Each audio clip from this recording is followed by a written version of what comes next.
முன்னாள் முதலமைச்சர் கருணாநிதி நினைவிடத்தை தனது அமெரிக்க நண்பர்களுக்கு முதலமைச்சர் மு.க.ஸ்டாலின் சுற்றி காண்பித்தார். மெரினா கடற்கரையில் உள்ள கருணாநிதியின் நினைவிடத்திற்கு முதலமைச்சர் மு.க.ஸ்டாலின் இன்று வருகை தந்தார். அவருடன் அமெரிக்காவை சேர்ந்த 2 நண்பர்களும் வருகை தந்திருந்தனர். அவர்களுக்கு நினைவிட வளாகத்தை முதலமைச்சர் சுற்றி காண்பித்தார்.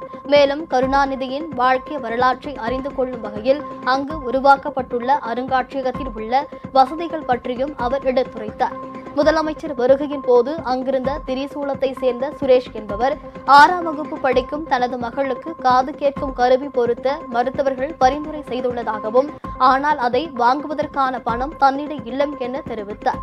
இதையடுத்து அவரது செல்போன் எண்ணை பெற்றுக்கொண்ட முதலமைச்சர் மு.க.ஸ்டாலின் காது கேட்கும் கருவி வாங்க உதவி செய்வதாக உறுதியளித்தார். இதனால் சுரேஷ் மிகுந்த மகிழ்ச்சியடைந்தார். காது கருவி இப்போ நம்ம கவர்மெண்ட் ஹாஸ்பிட்டல்ல நிறைய பேருக்கு அவைலபிள் கிடையாது. 500 பேருக்கு மேலே இருக்குது. நீங்கள் 501 ஆள் தான். அதனால் இப்போ நீங்கள் வேறு ஏதாவது இன்ஃப்ளூயன்ஸ் மூலிமா ஏதாவது யூஸ் பண்ணி எங்கேயாவது வாங்க முடியுமான்னு கேட்டாங்க. இல்லை சார், நான் ட்ரை பண்ணி பார்க்குறேன்ட்டு நானும் கேஎம்சி ஹாஸ்பிட்டலு, ஸ்டான்லி ஹாஸ்பிட்டல் எல்லா இடத்துக்கும் போய் செக் பண்ணி பார்த்தோம். எங்கேயுமே இப்போ அவைலபிள் இல்லை. அதை ஸ்டாலின் ஐயா கிட்ட சொல்லியிருக்கேன். இது எல்லா குழந்தைக்கும் கிடைக்கணும் அப்படின்றதுவே கோரிக்கை வச்சுருக்கேன்.